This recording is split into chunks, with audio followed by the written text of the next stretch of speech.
This isn't for the person who's going to start the next company to take over Nike. Rather, this is for the person who wants to focus on becoming 1% better. We're going to read these 10 principles and see if we can extract something to apply to our own lives. Maybe we're not selling shoes, but whatever we are doing, how can we do it to the quality that they've grown, right? So where did Nike start? For those of you who have read the book Shoe Dog, I'm going to share my screen actually. Let me share my screen. Boom. So where did Nike start? Nike started with someone, not this guy. He's going to come soon. Nike started with someone named Phil Knight. Phil Knight, a billionaire with a B, billionaire, born in 1938, started this company called Nike. He was born in Portland, Oregon, and he loved to run. He was a runner through and through. Every morning he ran home 7 miles back to his house. He goes to the University of Oregon, and while he's there, he runs for the college track team.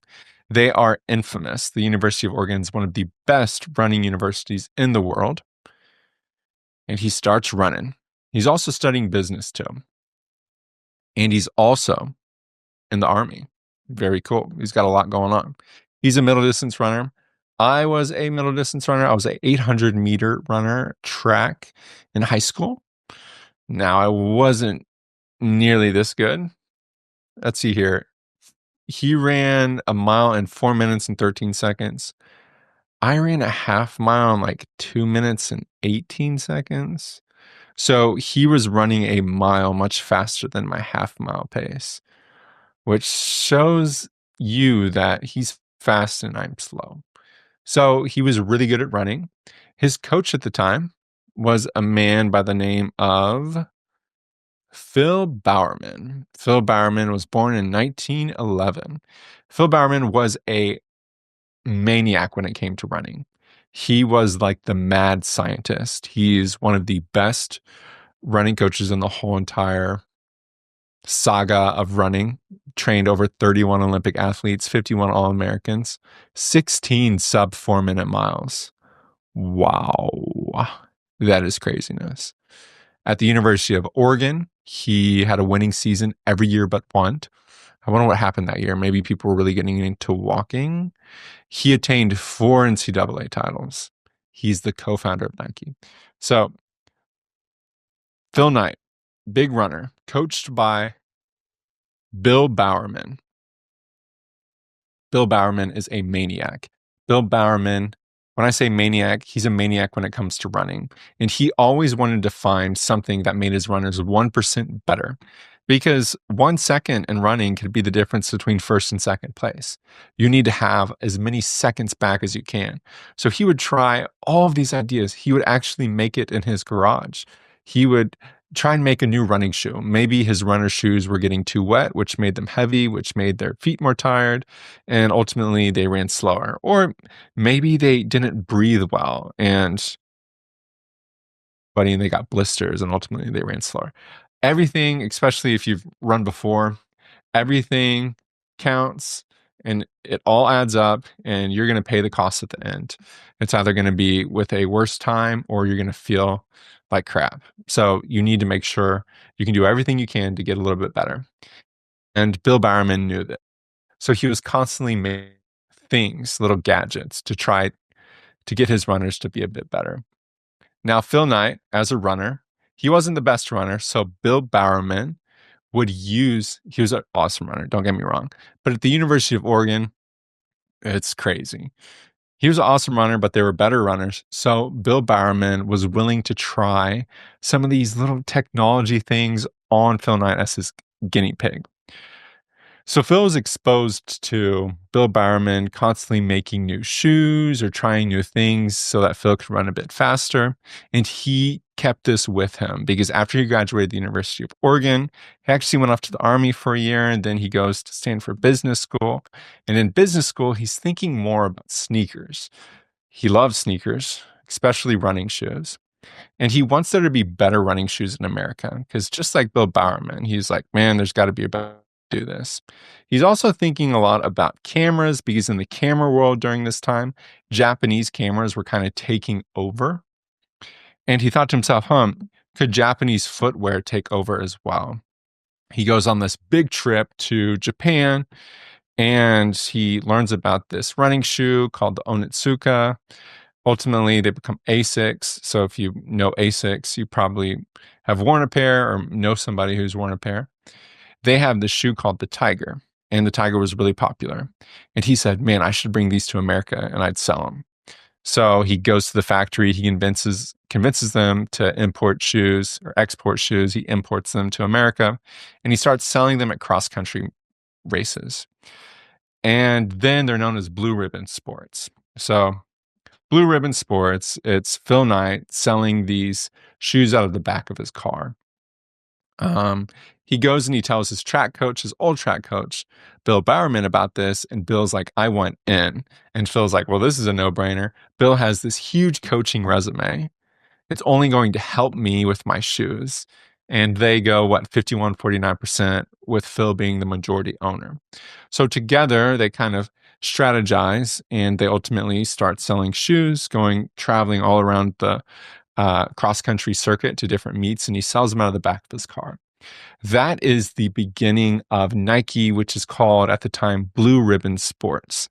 They become Nike a little bit later. A key figure in the growth of Nike, especially whenever they're starting, is this guy named Rob Strausser.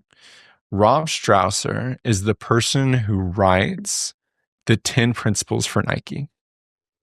Who is Rob Strausser? Rob Strausser was a pioneering figure in the sports apparel industry, playing instrumental roles at Nike and Adidas. He was notably involved in the launch of Air Jordan at Nike and later helped rejuvenate Adidas. Very checkered saga with Rob. He starts his career as a lawyer in Portland, Oregon. He's known for being loud, boisterous, getting the job done. And he joins Nike during the early years. It says his audacious and unconventional style was critical in shaping Nike's trajectory, most notably in the launch of the Air Jordan line. He led their strategic war against Adidas, Nike's key rival, and was instrumental in Nike's charge in the European markets. Rob sits down and writes what are known as probably some of the most infamous underlying principles for a company. And it's these 10 principles for Nike. I have this picture here of the 10 principles. And it has a swoosh on there. It's like, oh, the Nike swoosh, right? No, actually, the Nike swoosh wasn't even a thing when these principles were created. So this isn't actually legit. Someone put the swoosh on here after the fact. But this copy is circulated a ton and it looks neat because it's the Nike swoosh up top and they kind of like retrograded it to make it seem as if, yeah, this is the original. No, actually the 10 principles were written before the Nike swoosh was even made. And the Nike swoosh was made by an art student that Phil Knight was paying and put everything together and boom, there was a swoosh. So let's walk through the 10 principles with the lens of now that we know a little bit about the history of how they started, and then now we know about how it's going. These principles must be pretty important, right? Because they've really done a lot. So let's start with the first. Our business has changed. Hearing a little bit of the history, we can already see how they've had to respond to a lot of change. First off, running wasn't even a thing other than in small segments of America. You had your track runners, your cross-country runners in college. Sometimes people would go on runs, but mostly if you were out running for fun, you were kind of weird. Bill Bowerman, the coach and co-founder of Nike, ultimately writes this book called Jogging, and it takes off. He sells over 1 million copies, and it starts this jogging phenomenon. And people need shoes to jog in. And that's a little niche that Nike fills. And then they start to change even more. You've probably seen Air or know about Air Jordans. Michael Jordan. They kind of bet the farm on him. And if that didn't work out, that would have been bad because Michael Jordan really had all upside in that deal because he really wanted to sign with Adidas. So Nike had to put together a sweet deal for him, and it paid off. They decided to prioritize athletes rather than to prioritize leagues. So with the NBA, they decided to give the money to the athletes, like equity in their shoe deals. Same thing with college sports. They decided to go after universities and get universities to sign with Nike. They were one of the first like athletic wearers to do that. So they consistently respond to change. And it's just a great reminder that no matter where you are in life, one of the best qualities to have is reactivity, your ability to react to what's going on. There's going to be blessings and there's going to be things that happen that we don't expect and they're bad. And how good are we at responding to change? Principle number 2, we are on offense all the time. I love this. It really explains the heart of Nike. They identify themselves as a growth company, like they're going to grow. They're the type of people that's like, rather than playing it safe, we're going for it. We are on offense all the time. You see this in Nike's history. They ran their finances at a razor thin edge of safety nets. If they made $500 rather than putting in some money in a savings account, they're like, we're buying more inventory to sell more shoes. If they sold out all of those shoes, we're like, we're getting a new line of shoes and we're doubling down on it. Consistently betting on themselves. I think this is really helpful to think about and remember that you can be on offense. Oftentimes it feels like we are enduring life rather than enjoying life. But with that being said, we get to have some agency and responsibility with what's going on. So remember that. If you feel like you're getting crushed right now, how can you go on offense? Maybe offense is just brushing your teeth in the morning, like taking care of yourself, eating a meal before you go to work. Or maybe offense is taking priority of your relationship, being extra caring to your wife or your husband, being on offense for a better life. Number 3, perfect results count, not a perfect process. Break the rules, fight the law. They live and die by this, Nike does. And it's live by the sword, die by the sword.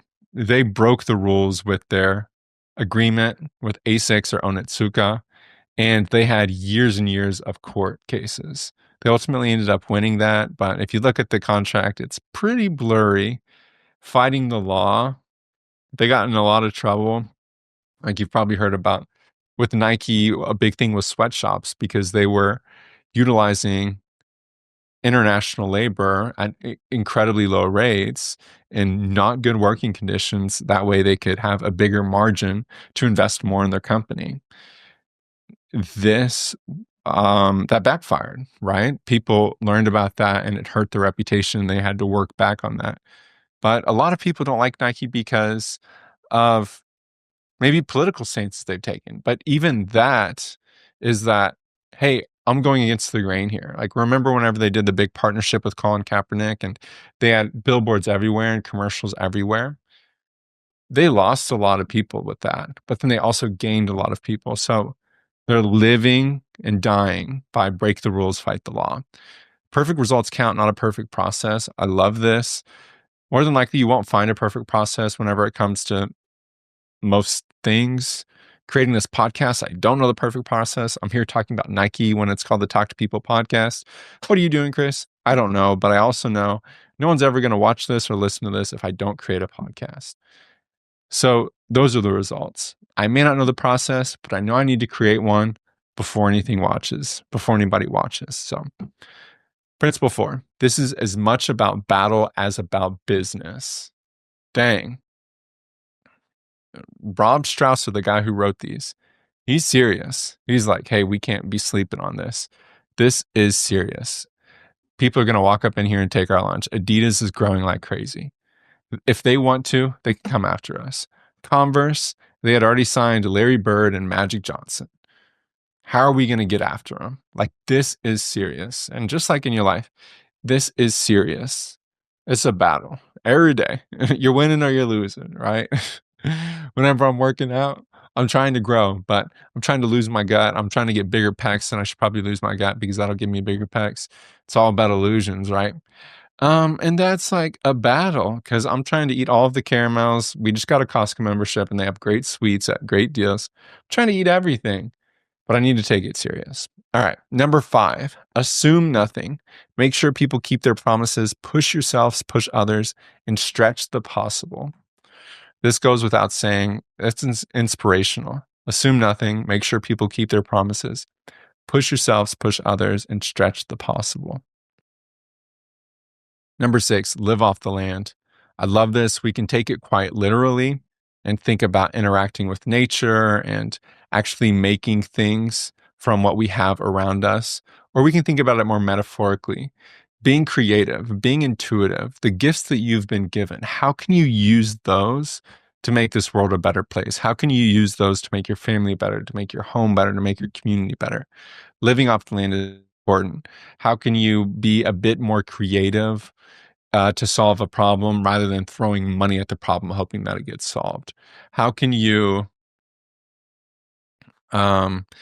maybe tap into the people around you, tap into the community that you have to get something done rather than seeing it go abandoned? Live off the land.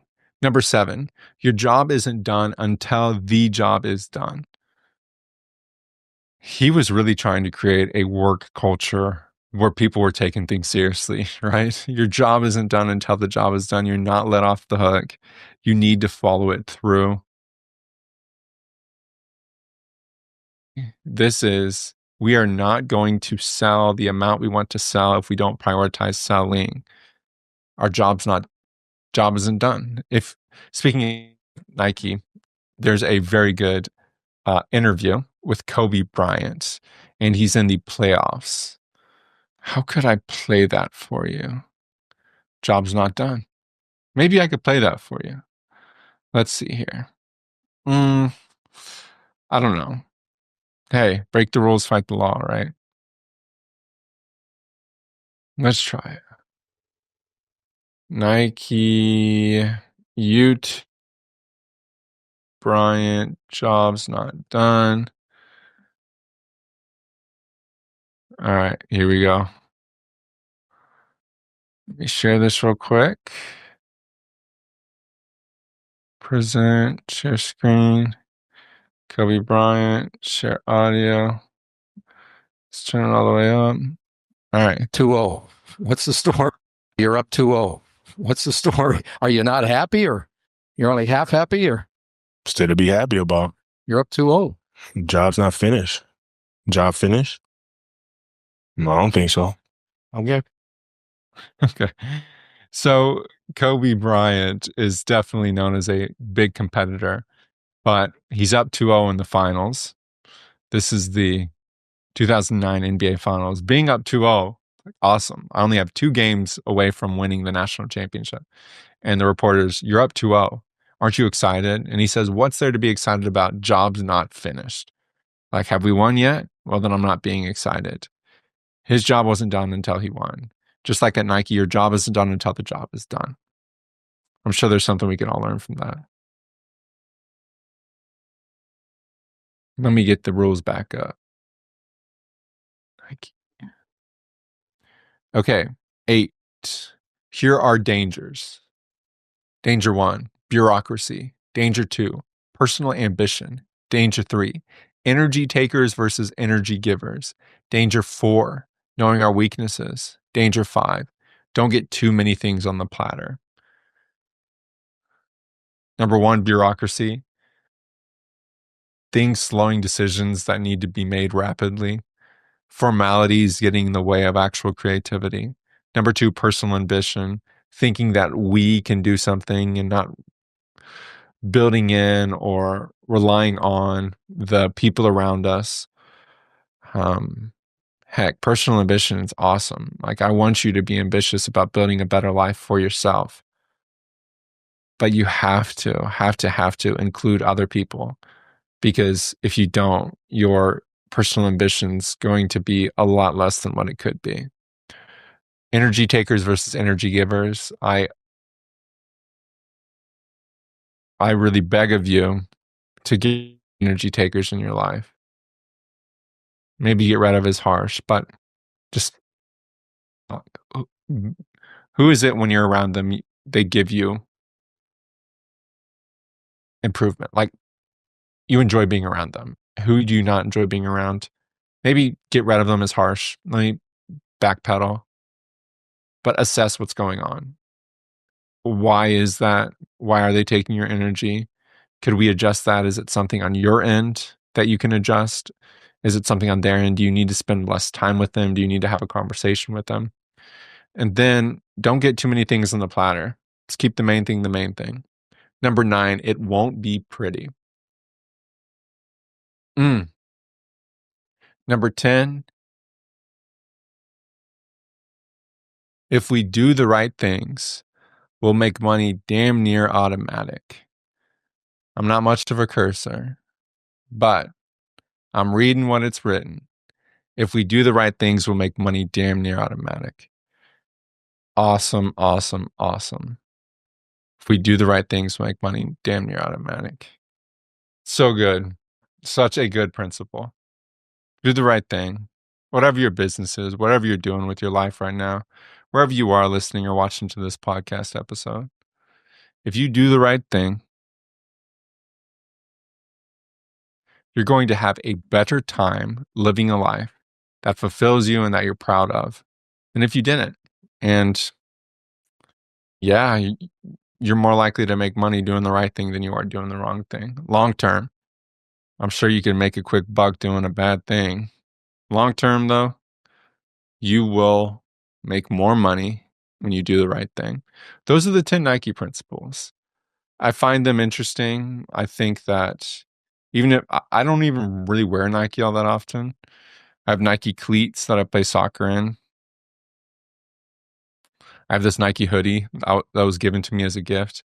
I don't like to wear logos all that much unless it's a brand of mine or a brand that I support because of a loved one, or maybe like a place that I work, right?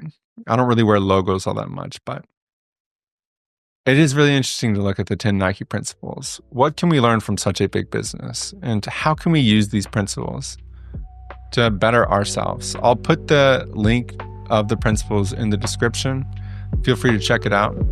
And remember, life is better when you talk to people. Prioritize the people in your life. Give them the best that you got. And by focusing on bettering yourself, you'll be able to give them even more. Be sure to like and follow the podcast. Send me a message at talktopeoplepodcast@gmail.com. And without further ado, we'll see you next time, folks.